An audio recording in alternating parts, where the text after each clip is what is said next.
Good afternoon, everyone. It's my pleasure to welcome you to the spring edition of our Behind the Scenes lecture series.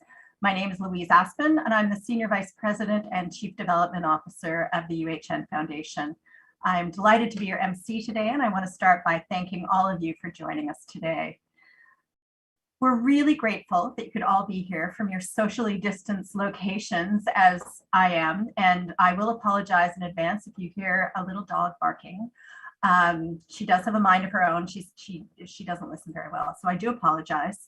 But today we are going to provide you with some up-to-date information about our healthcare system. And this afternoon's event is really a way for us to say thank you to all of you for supporting our institution. So over the last 2 years, we have seen COVID-19 impacting both physical and mental wellness in a profound and extensive way. Early on, experts at UHN realized there would need to be a total revolution in the way that support was delivered to patients and those in the community. From this emerged a new model of patient care based in virtual programming. Today, we're incredibly fortunate to have two senior leaders from UHN with us who will discuss how UHN is leveraging digital platforms, see there she goes, in the areas of mental health and surgery to reach a wider audience and address an increasing need from the community. And we really want all of you to be part of this conversation and to submit your questions to our speakers or vote on a question that you see has already been submitted. Just follow the Slido link at the bottom of the screen. And I do apologize, but we are not able to answer questions of personal health nature. Without further ado, it's my great pleasure to introduce Dr. Susan Abbey. Susan is the psychiatrist in chief at UHN. She will be discussing how UHN's Center for Mental Health has adapted to a virtual care model and the newly developed Mental Health and Medicine Clinic, a specialized health service designed to meet the needs of patients with complex mental and medical conditions, filling a major gap in the healthcare system. Welcome, Dr. Abbey. Thank you so much. I'm very excited to be with you all today. We tried to figure out how to do this best, and I decided I was going to do it without slides, although now I've seen Fayez Qureshi has slides, so I feel inadequate, but we'll put that aside for a moment. So the first thing is, I don't know how many of you know that we have a mental health program at UHN.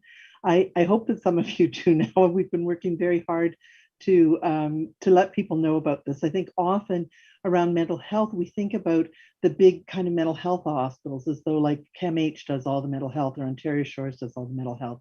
But in fact, really, the bulk of mental health care and particularly more specialized mental health care comes through the general hospital system. And University Health Network is the biggest of the mental health programs in the country of Canada.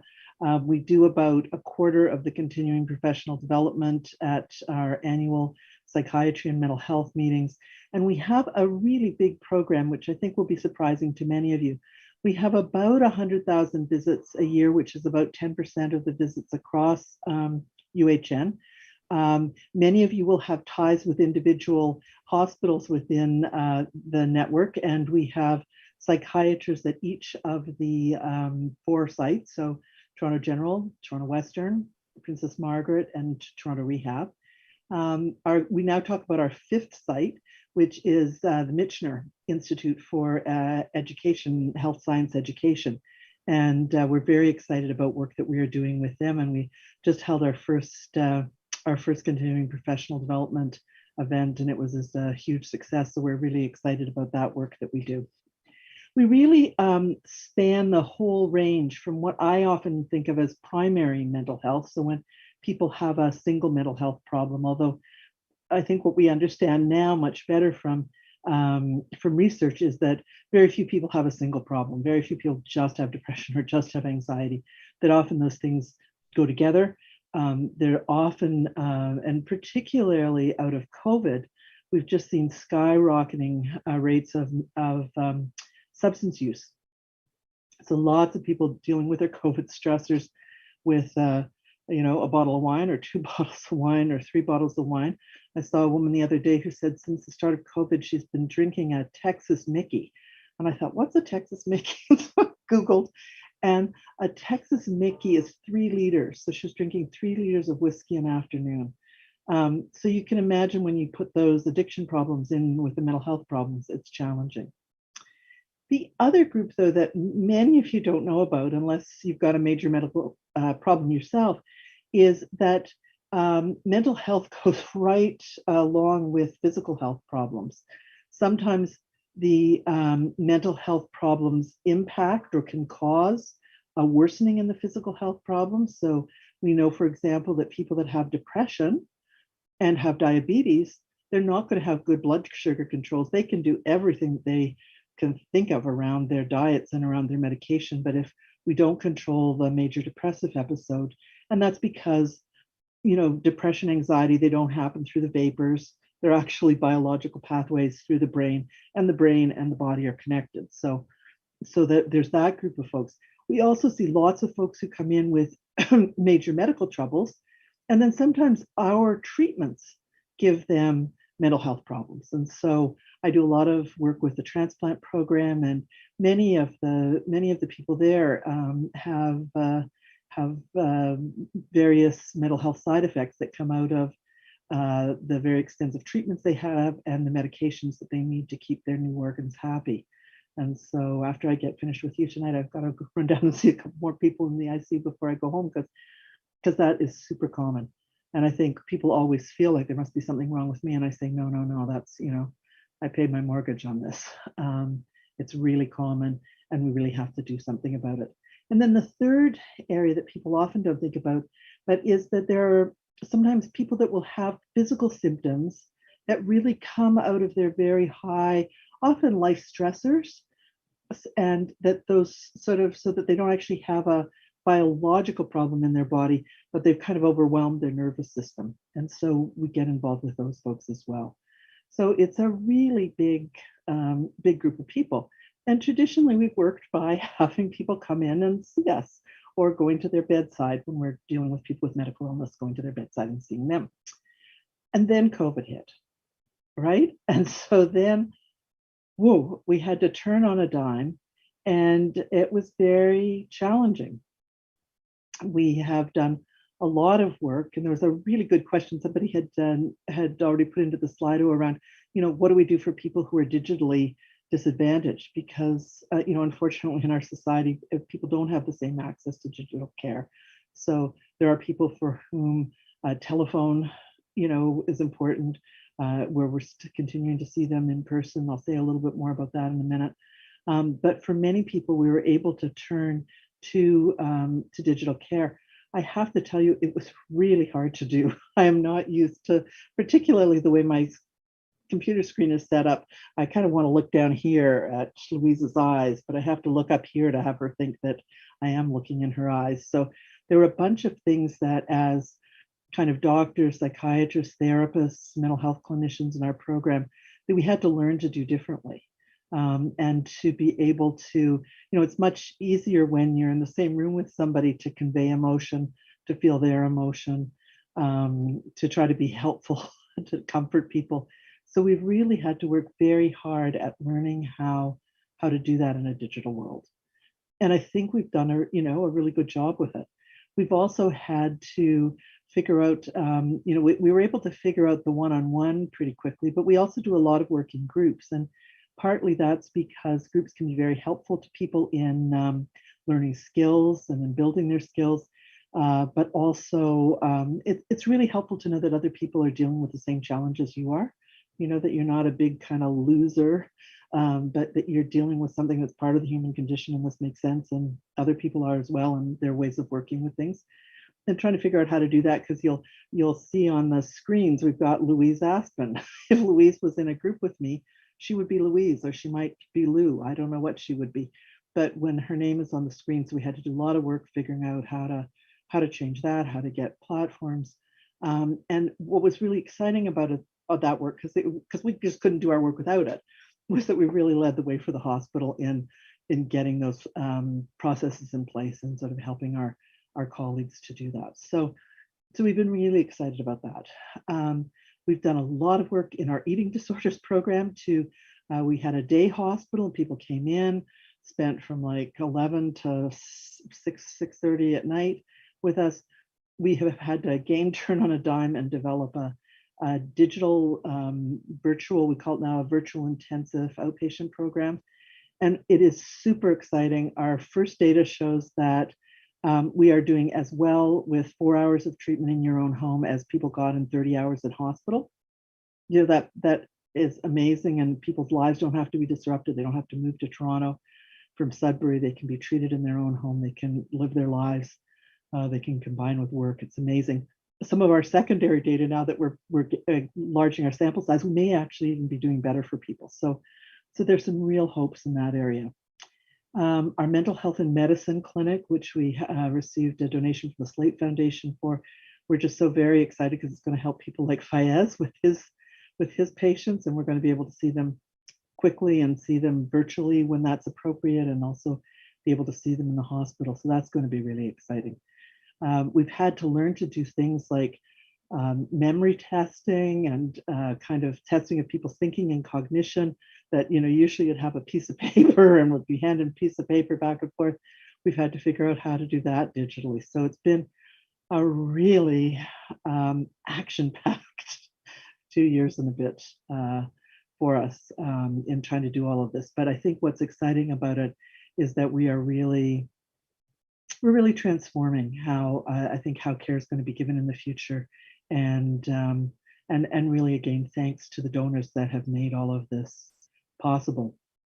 We've also developed. We're just finishing the beta testing for a very exciting online e-health intervention to kind of help people recover from COVID, and it's been particularly powerful for a number of our healthcare workers who have really had a lot of, particularly in the ICU stuff, a lot of trauma from taking care of people who are so sick so suddenly, and not having kind of one person like that, but having your entire caseload day after day after day.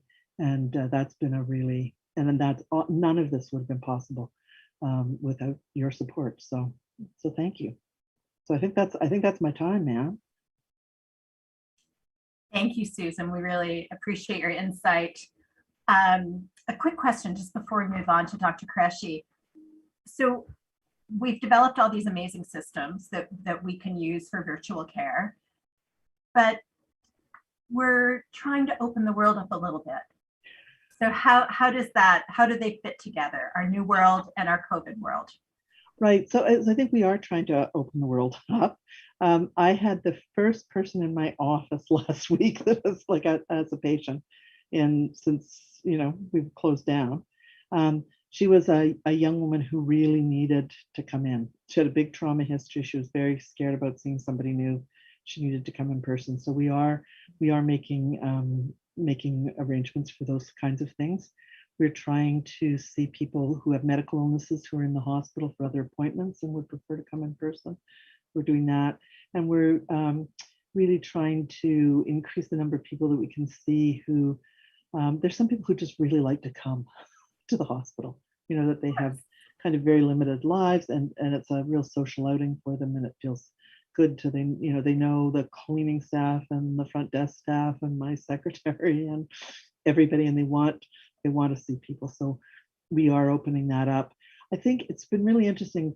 Kevin Smith, who is a very aspirational and inspirational leader, has really charged us with trying to figure out how we can do not just go back to the old ways, but really see like, who is this the best way of treating? How are we going to offer it? And to continue to offer probably somewhere between 50% and 70% of our work virtually. And, I think that does make a big difference. Having said that, there are this really, I think we have to be very cognizant, and we're going to have to find new models of figuring out how to digitally enable people who are more socially marginalized. In many US systems now, people will buy them. They buy them a smartphone because it's cheaper for the system as a whole for them to have the smartphone and then to do their care virtually. We haven't cracked that nut in Canada yet, but I think there are people who need that help. I think we often don't think about it, but I think there are also people who are in very challenging living circumstances and don't have privacy. And so for some of them, thinking what we can do. But so I think that there will be a kind of a mix of some, back in the office and some virtual, and figuring out what's best, and kind of what the patient really wants.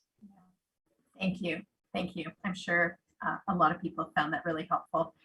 So it's now my great pleasure to introduce Dr. Fayez Qureshi. Fayez is the Clinical Vice President and Surgical Oncologist at UHN.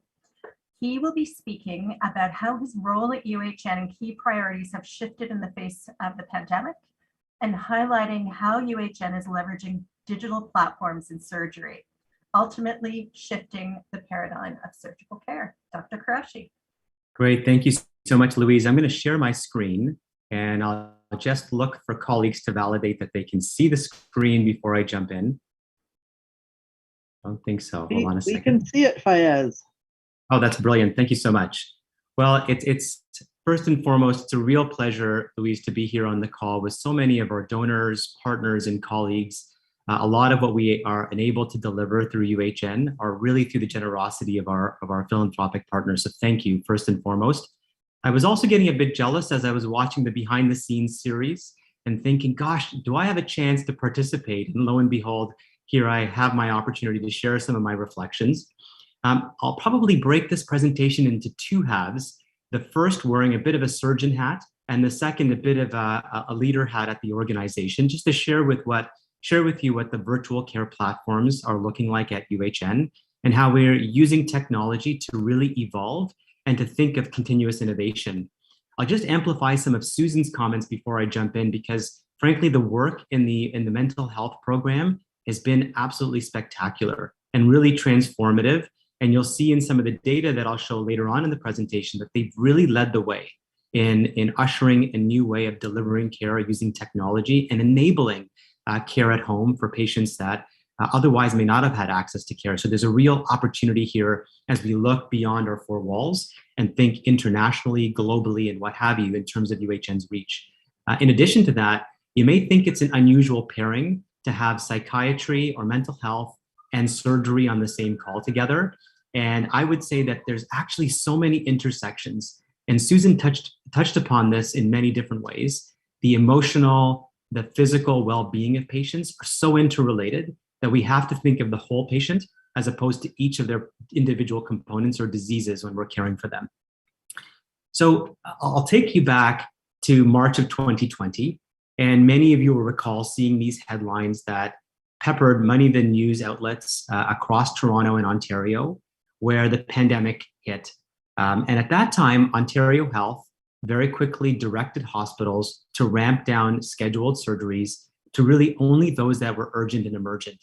And the reflection I'll share with you at that time is that there were 140 cases of COVID-19 in the province of Ontario when that decision to trigger was moved forward. And if we look back kind of with a critical eye, we would say, gosh, that was probably a bit conservative. But looking forward, we didn't know what the pandemic was going to evolve as. We were seeing colleagues in Italy, in Spain, where systems were being overturned by the volume of patients, their level of illness, the requirements on intensive care. And so there was an ask to pull back on all scheduled surgeries. I'll take exception to some of the language that was used in the media where they called it elective surgery. And I'll just share at UHN, and many of you know this, we don't do elective surgeries. No one elects to have their colon removed, elects to have their tumor in their brain removed, or their spinal cord fixed, or their hip replaced. These are essential surgeries that are being offered at UHN. And the decision to delay them was not one that was taken lightly, but was doing so in order to manage our patients in the most effective way possible, and those that were to come with high levels of acuity owing to COVID. And when we think about as the pandemic eased, what were some of the barriers related to patient care and access to care thereafter? And there were a number of different pieces. So the primary care element is something that's quite significant, even outside the walls of UHN, that access to your primary care physician, being able to be seen for routine screening, other diagnostic images and tests were delayed. And so entering in the system became a challenge. Ultimately, as you came into the system, getting a diagnosis and a decision to treat was also strained based on the number of folks that could be on campus. Access to operative resources were constrained as well. And then subsequently, we were challenged by other patients that previously didn't exist that required high level of acuity care. So those that were with COVID and other respiratory illnesses. So multiple different components to the barriers. But what I'll show you later on in the presentation is how technology, how virtual care has helped us to unlock these barriers to be able to provide access to Torontonians and Ontarians alike. This graph just demonstrates a bit of what happened over the course of the pandemic and how things unfolded. And it's a bit of a tricky graph to follow, but if you can see my pointer, you'll see at the first phase, this is in March of 20 on the far left-hand side of the graph, when there was a decision and a directive to ramp down activity. Our volumes, which are represented by the blue and green line respectively, dropped significantly relative to our pre-pandemic levels. And over the course of 3 or 4 months, we ramped up activity to almost about baseline. And then there were subsequent waves in the pandemic where you can see these dramatic dips down. What I'll point out by this, as a learning organization at UHN, we managed to do 2 things. The first is, as we went along, rapidly ramp up, even in circumstances where we were asked to ramp down owing to high levels of COVID-19. So as a learning organization, I'm very pleased that we were able to rapidly recover. The second is that as we did approach our baseline, in many instances, we exceeded our baseline targets. So we were delivering care at 120% in order to service patients that were cared for at UHN or could only be exclusively cared for here. In order to make these sometimes challenging decisions, we struck a table. It was called the Clinical Activity Recovery Team. And what I'm most proud about is that table was interprofessional, multidisciplinary, and at the center of it, we had patient partners and bioethicists helping us to make these decisions. When to ramp down, what service lines to slow down, when to ramp up, and we used a holistic view in order to deliver on care. What I will share is that, yes, frontline care providers are heroes, and we've heard that a lot in the media, but I want to share with you a very brief story on a personal experience where I'd like to remind myself and all of us that patients are also healthcare heroes. So I remember very early on in the first wave of the pandemic, we received the directive from Ontario Health to slow down surgical activity. And in my practice, there's not any elective cases, they're scheduled. And I had to call a series of patients asking them whether they would be amenable to delaying their care owing to make space and room for other more sick and more acute patients. I did not have one patient that refused the idea of being delayed. Remarkably resilient, remarkably patient and understanding. They said, you know what, let me go ahead and give that resource to someone else.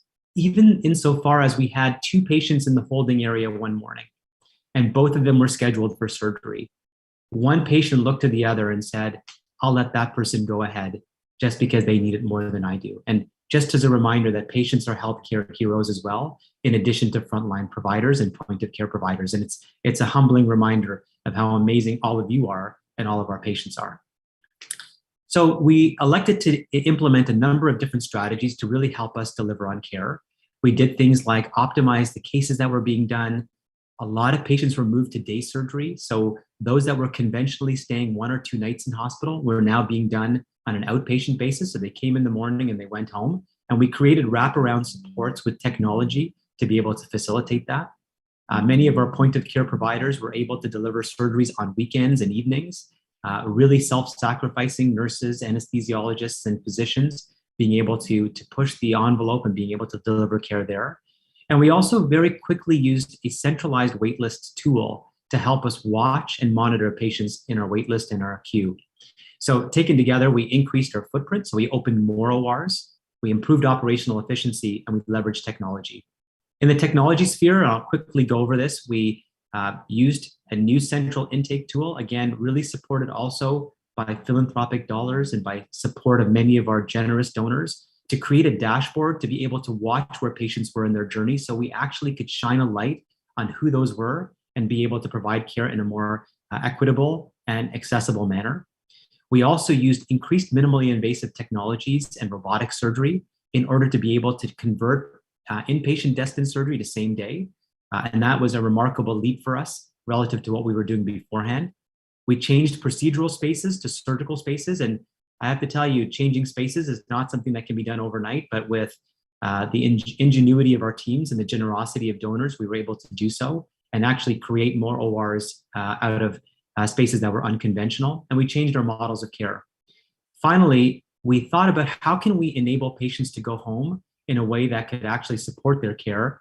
We use remote wearables, looked at ways to virtually connect into those patients using integrative tools. Many of these are familiar to some folks on this call, but for those that aren't, the Medley app done in our cardiology program under the leadership of Heather Ross, Sam Saba led a emergency department virtual care tool. All of those helped enable us to use technology.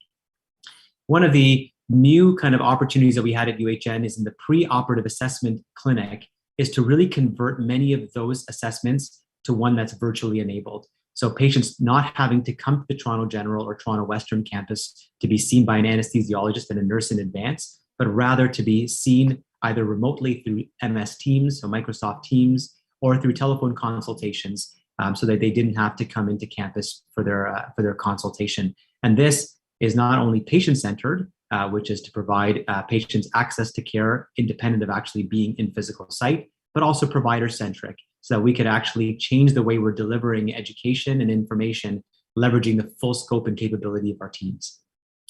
So if I go on to virtual care just briefly from a leadership perspective, I'll just say that as virtual care was ushered in, it's probably a bit of a misnomer, because we're not virtually providing care. We're actually leveraging technology to enable care virtually. So I know it's a subtle semantic issue, but I want to just emphasize that we're really leveraging technology to be able to deliver that care through alternative means. And this work started about 2.5 years ago, led by Catherine Wang and Jenny Catton and a few others. And at the center of it, there were 3 pillars. The first, that virtual care had to have the patient voice at the center. It could not just be a tool for providers, but really had to be patient-centric in the way that we delivered and enabled our care. The second, we didn't want to just use virtual care tools. We wanted to be a leader in this. We wanted to provide high-quality, end-to-end, seamless delivery of care, where we were actually pushing the frontier and leading the way, as Susan has described in the mental health portfolio. And then finally, and we've only really scratched the surface so far, but really how virtual care enables us to extend the borders of UHN. So it's not just including the four walls of the Toronto General Hospital, but really can reach internationally beyond the auspices of Toronto, Ontario, Canada, and beyond. Sorry about that. Thank you. So this just gives you an idea here of where things have gone from the beginning of the pandemic to where we are now. We almost immediately went overnight from seeing 260 virtual visits a day to 8,500 a week. I mean, that was a remarkable leap forward. We went from literally not doing virtual care at all to it being the primary modality of us connecting with our patients. And if there is a silver lining to the pandemic, it accelerated us, probably almost a generation worth through the pandemic in order to be able to deliver this care for our patients. At the present time, we hover about 40 to 60% of our care being delivered virtually, and that's either through telephone means or through a Microsoft Office or other virtually enabled video connections as well. And so we'll be able to do so in a concerted way. In terms of different programs and their adoption of virtual care, you can see that mental health here is really leading the way, with 89% of encounters are virtual. Transplant, about 60%. The medicine program, 40%, and so on and so forth, but quite impressive. Now you'll notice on the far hand right of the screen, even though I'm a surgeon and I'm talking about virtual care, we have only about 25% of our encounters. But admittedly, physical examinations, actual surgery and procedures require people to be in person.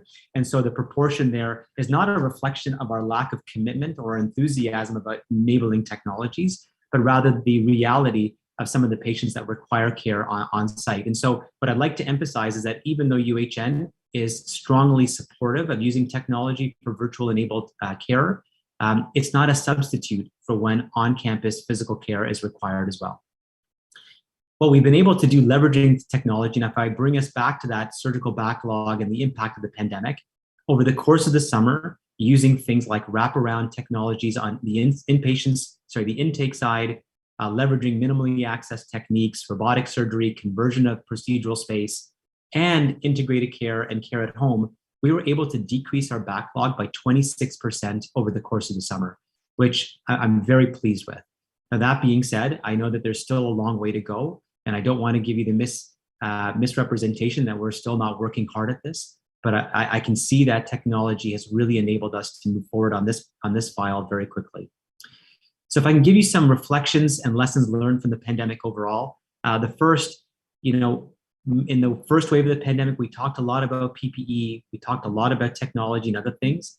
But what I wanted to describe in the picture on the far left is that while you can procure a lot of different tools, really it's about our teams and the resilience of our teams, the ingenuity, the creativity that really allowed us to propel forward through the pandemic and also adopt and leverage technology to be able to provide care.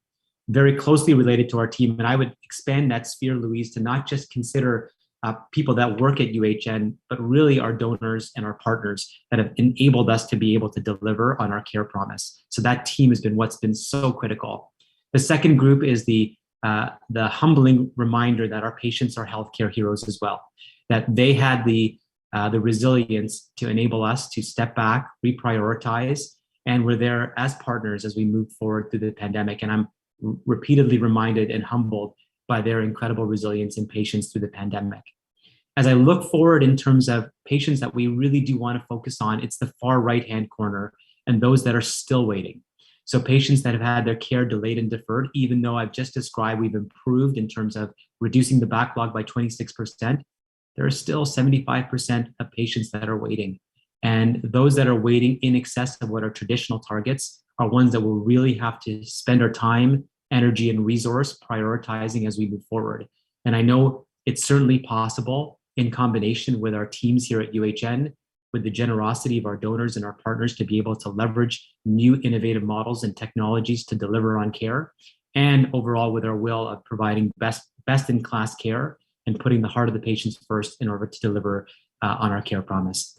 So maybe I'll pause there and turn it back over to you, Louise, and be happy to invite questions as well. Thank you so much, Dr. Qureshi. That was absolutely fascinating. And I wondered if we could just take a couple of minutes to examine the role of philanthropy in innovation at UHN. And Dr. Qureshi, I wondered if you could comment on how you are able to expedite innovation with donor dollars, dollars that may otherwise not be available from other sources. So I'll share a couple of reflections. I think that in a publicly funded healthcare system, where we are kind of at the using emerging technologies at the frontier of care delivery, sometimes those types of dollars are not easily accessible through the public purse. And we really, as a healthcare institution that focuses on innovation, science, discovery, academic research, and education, this is really the culmination and nexus of where donor funds and support can really move the needle forward. And we've been doing so in a judicious way. So I'll just share as one example, and robotics in the sphere that I work in surgery is one that's really at the frontier of care delivery. And our generosity of our donors have enabled us to be able to deliver robotic platforms to Ontarians in probably a way that we wouldn't have been able to do so without their care, but at the same time study it, understand the outcomes, publish on them, and influence care paradigms for the future. In addition to that, also be able to train the next generation of surgeons on these new tools and technologies. So really, donor funds have been an accelerator for us. It would have taken us 20 years, Louise, to get to where we are today without the generosity of our supporters. And this is just one example. I mean, there are countless others in the sphere of interventional radiology, in cardiology, and cardiac innovations in care, all the way through, I'm sure Susan would account in mental health and the mental health sphere, where the generosity of our donors has enabled us to be a rapid accelerator for innovation. Thank you. And Dr. Abbey, we're all aware that mental health initiatives have been historically severely underfunded by government agencies. And yet, we've heard about this new mental health and medicine program and the virtual programs that you and your colleagues are developing. Can you talk with us about some of the challenges that you faced getting this program off the ground and how this innovation has been made possible? Yeah, no, I mean, I like Fayez's use of the word accelerator, but I would say for us, it's just like it's it would be totally impossible without donor support. Like we would not have been able to move an iota because the funding is so constrained and there isn't room for innovation, which is crazy in a system that has such big needs and where we really have to think big and find new ways of doing things. And so without donor support, we can't manage. It's been really exciting. We've had very, and historically too, I think people have not thought about mental health at UHN as a place to give their dollars. They've sort of thought if they got, if they're interested in mental health, well, CAMH does mental health. But now I think people are starting to see that, we do mental health and we do some pretty exciting things with it. And that money has been hugely helpful. It's allowed us to fund kind of an office of transformation that is helping us to fuel our asks of both philanthropy and of government. It is helping us. It's allowed us to develop a whole new model of care in the mental health and medicine clinic. It's allowed us to develop a wraparound model of care in the Hansen Depression Center clinic. We're really hoping that we're going to get somebody to help us advance our mental health academy because it's very hard to find. All of the dollars have to go very narrow operational goals, and to be able to, what's really going to change the system is educating people and widely, and so to support a mental health academy. So really, I'd thank anybody and everybody who's watching. Whatever you give, we really steward well and use, and it's going to allow us to transform the system. Thank you, Dr. Abby. I wonder if at this point we can turn to our audience questions, and we're starting to see them on the screen. So, first question. Can you comment on evidence-based research comparing efficacy of in-person versus virtual attendance of appointments? Also, can you discuss the extrapolation of mental health needs as they relate to physical ailments and future healthcare burden? Sure, so two really great questions. So in terms of the evidence-based research, that is just starting to come into the sort of peer-reviewed literature, and that's because of the whole cycle of setting up the research, getting it approved, getting it done, and then getting it published and out. So in some areas, so for example, in our eating disorders, it's very clear that that virtual attendance at appointments is as efficacious as in person. And as I said, I'm quite excited. There may be some evidence that actually you're better off when you're doing it in your own home environment and sort of trying to figure out things rather than being an artificial kind of contained hospital setting. But I think there's going to be a lot more about that. And there are a number of people who are also doing qualitative research to again really understand what's the patient experience of it. Do they, do people feel cared for? Do they feel valued? Do they feel like they're paid attention to in the same way as with in-person appointments? And so all of that work is sort of still, under construction. In terms of this, I think the extrapolation of the mental health needs, this is my next big thing to take on. It's just like, we have got to somehow shift mentalities to understand how important these mental health needs are in combination with physical health needs, and how by attending to them, we can actually, the most important thing to me is that we can decrease people's suffering, but it's also really important we can really decrease healthcare costs, because we know that you can pick any disease you want. If you've got depression or anxiety or post-traumatic stress or some other problem, your healthcare costs are going to be anywhere between 2 and 5 times higher than somebody who doesn't have the mental health problems. So really for the long-term sustainability of our system, we have to start to address that. Thank you. Now, the next question, family doctors often say they are too busy and not trained to deal with ongoing mental problems in patients, and psychiatrists in hospitals often say they're there to mostly medicate. How can patients access ongoing psychiatric care, especially with complex medical problems? Where do they turn? Well, I wish I had an answer to that, right? Again, I think, this is the big question. I think that all of the sort of big minds in psychiatry are grappling with right now. Interestingly, I was at a conference a couple of weeks ago. In some ways, now we're starting to look at some of the models that were developed for the developing world. Because, when you've got like one psychiatrist for like 20 million people, what are you going to do? So there's been a lot of work done on peer-to-peer counseling, on developing types of treatments that can be given by people with less training. So I think there's a whole interesting stream of work around that. I would provocatively say, I don't think psychiatrists should be standalone practitioners. I think we need to be much more like family health teams, that we need teams of people and everybody working to the upper limit of their scope.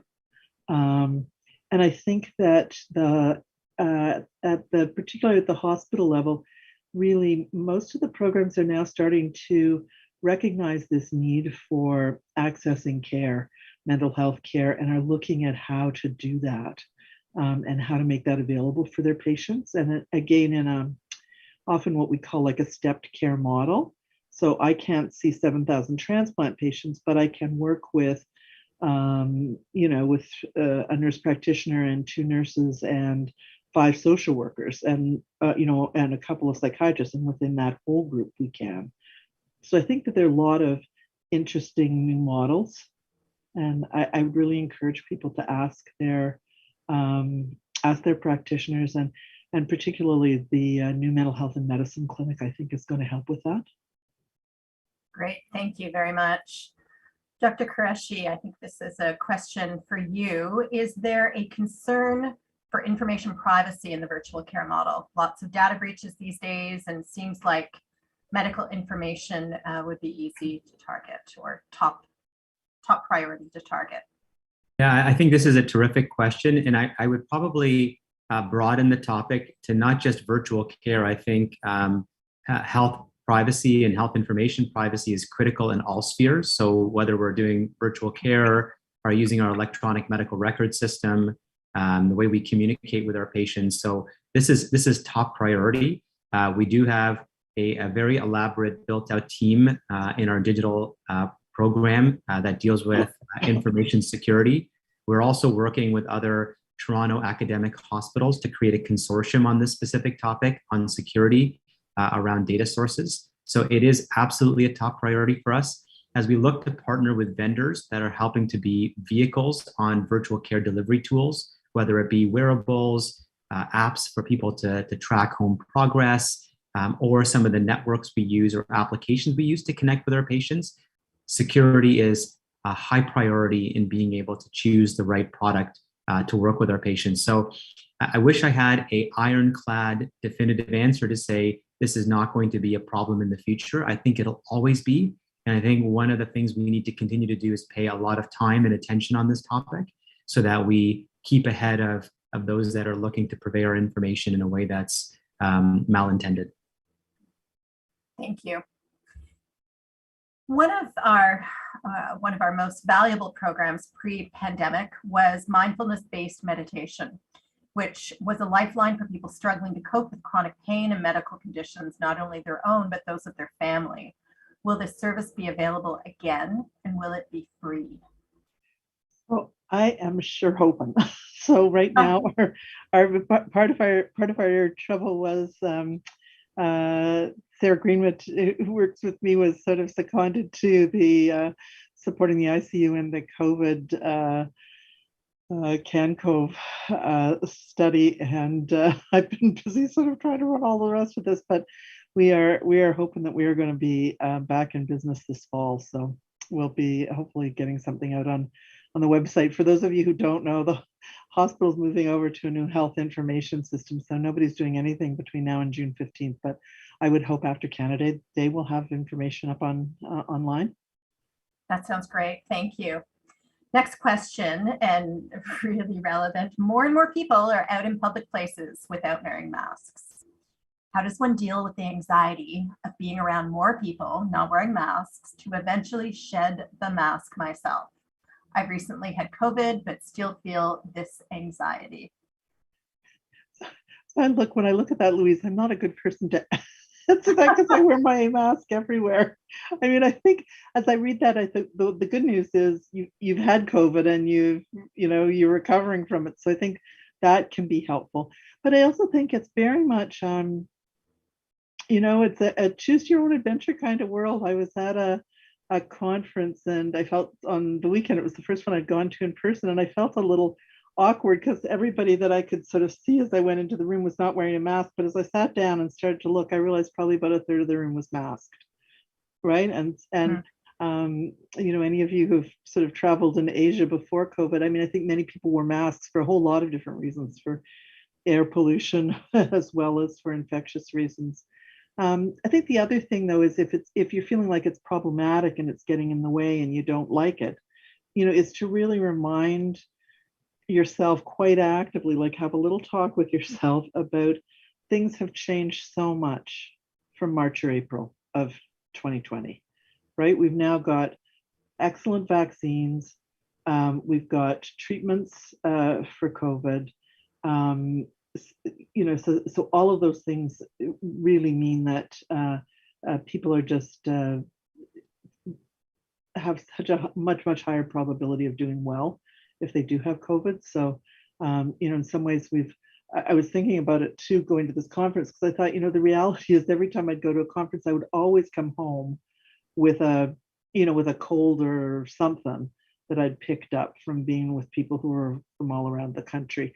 That I think that, this is kind of our new future, our new normal. We're going to have to get some kind of balance with it. Louise, maybe I'll jump in as well on this one. And I think Susan's answered it just brilliantly. I think it really is about risk assessment and modifying based on your own personal preference and your risk evaluation. And remember, masking is only one component of good hygiene and good precautions, right? So physical distancing, making sure you wash your hands, those things, making sure that you're vaccinated and have your appropriate level of protection up front. All of those things are important components that may make wearing a mask or not wearing a mask a different variable for each individual.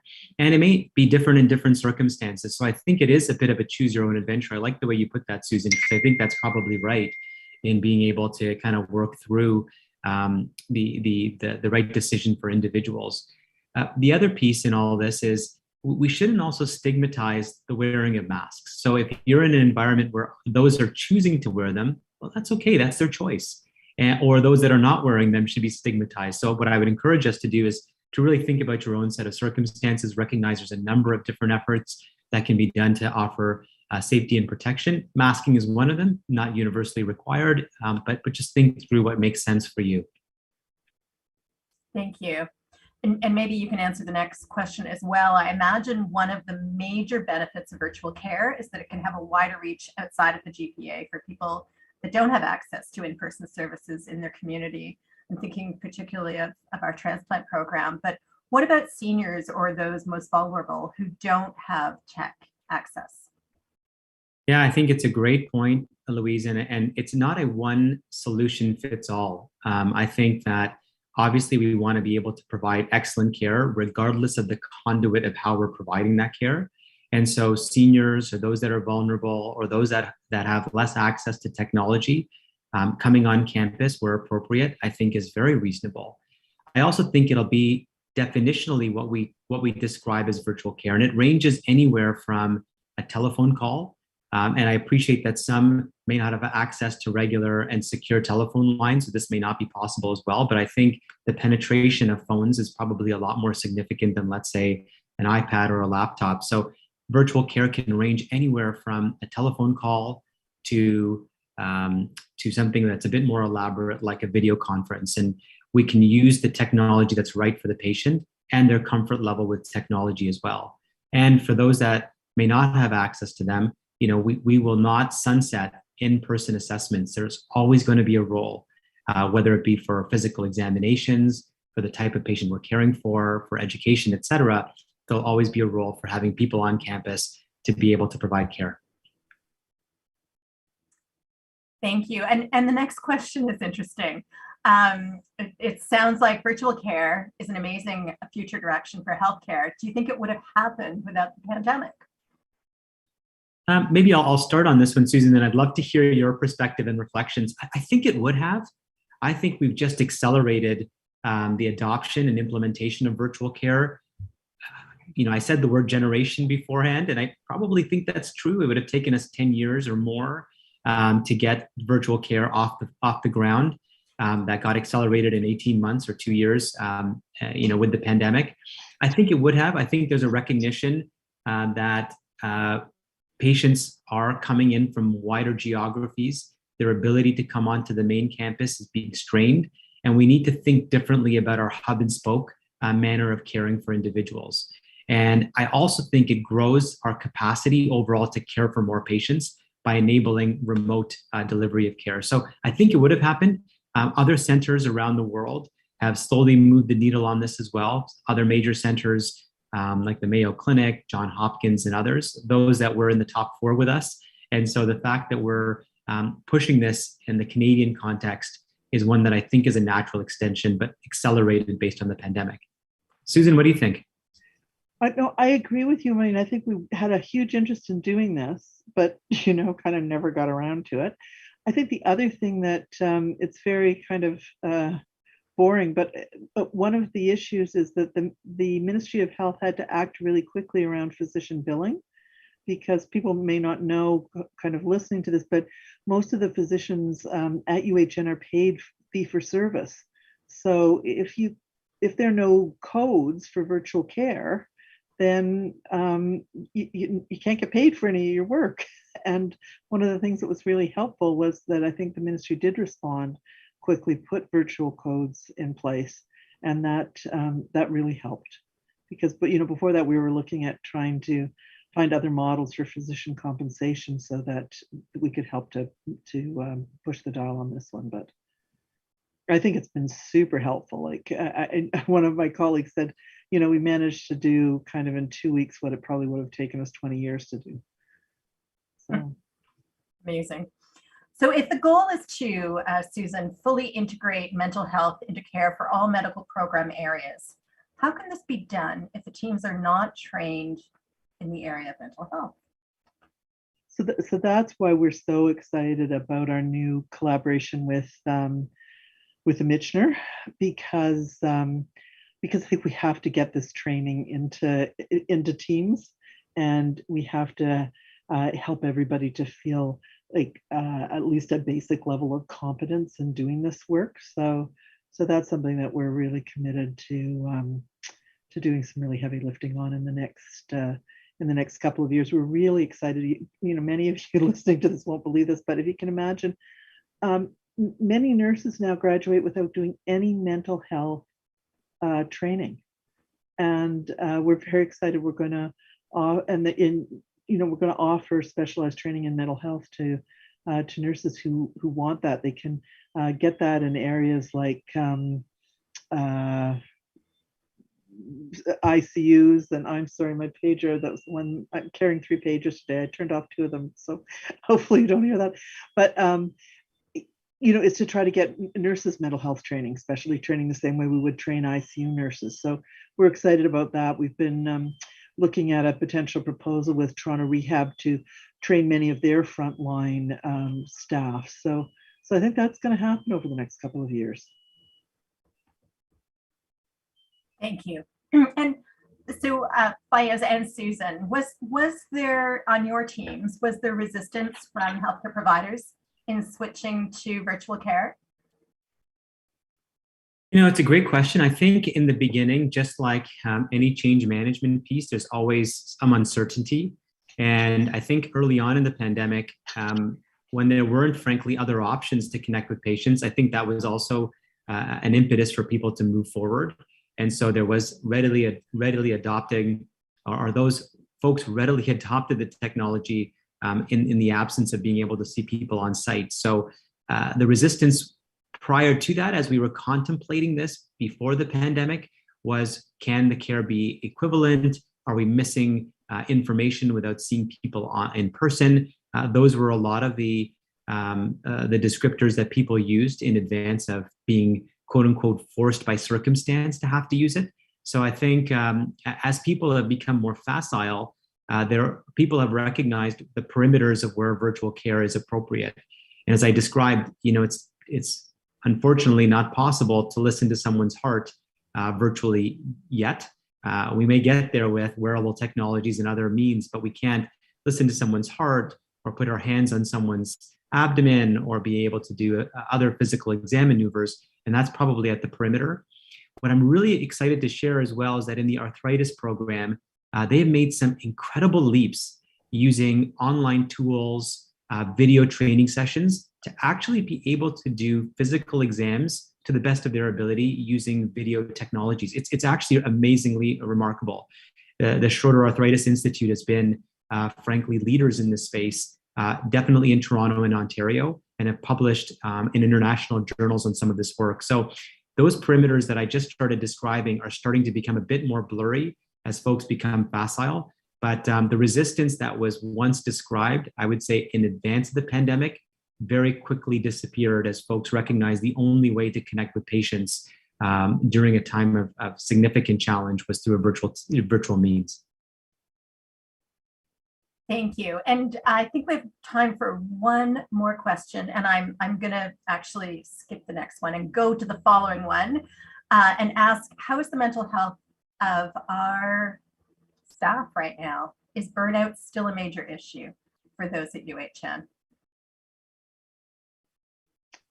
Oh, I mean, Fayez may have views as well on this. So it's interesting. I think people are tired, right? Mm-hmm. And there has been a lot of adversity and sort of real challenge with this. I have to tell kind of the donors and the foundation, I mean, the way in which your donations have supported the foundation reaching out and doing things to recognize healthcare workers has been really amazing. Like getting a free chocolate bar makes people feel better for their day, which is really interesting. And I think our new e-health intervention is helpful for people. But people are tired. People are tired. I hope it's going to be a good summer, and the rates are going to be low, and people are going to get out and have some fun. But this is still a big issue, unfortunately. Yeah, I would agree with Susan. It is a challenge. Clinician fatigue, the stress and the intensity of work over the course of the last 2 years has been, I know it sounds cliche to say this, but truly unprecedented. We have a health human resource or a healthcare worker shortage, not just at UHN, but across the entire country, probably internationally, to be frank. And that puts incremental amounts of work on each individual provider. So people are tired. I would say that in spite of being fatigued, people do put the needs of patients first. Like it's absolutely amazing. And people are so committed to one another in the team that those are the two shining lights that get people through this. I have to, echo and amplify Susan's comments that some of the generosity from our donors and from the foundation. Louise has been just a beacon of light for many of our providers of care. You'll at different times in the pandemic, things like hotel rooms for patients, for providers, where they couldn't go home to be with their family members because of COVID exposures. Huge opportunity for us to show that we care about our teams, and that was wholly facilitated through the foundation. Free parking for some of our staff members, again in wave 1 and wave 3 of the pandemic, where public transportation was difficult. Again, wholly supported by our foundation and remarkably impactful. So people are tired and burnt out. They're very committed to their patients, very committed to one another. And I think those are the two variables that gets people through. But I suspect in transparency that this is going to be a challenge for us for months, probably years to come.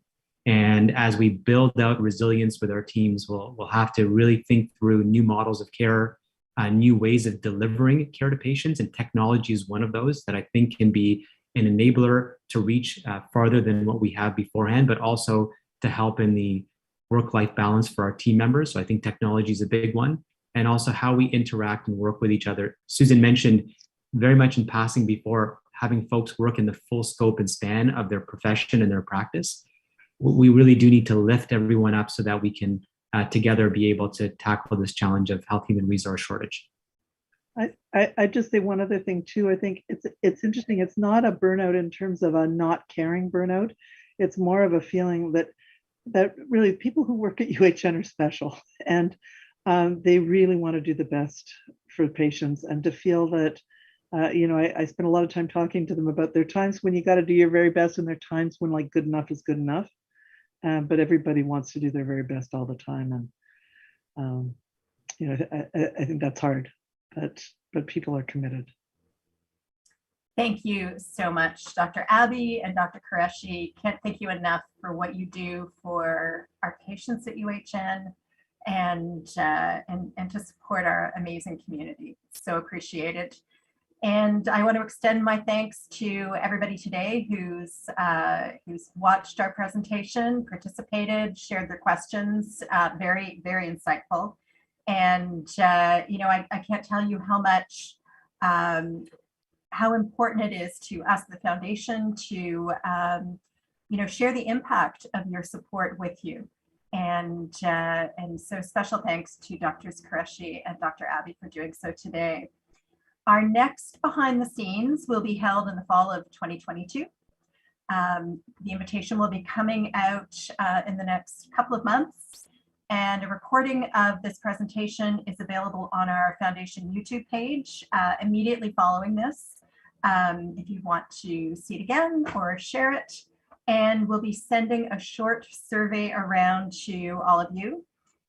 So your feedback would be really appreciated so that we can continue to improve these presentations. And once again, thank you for being here. Stay well, and we hope to see you all again soon.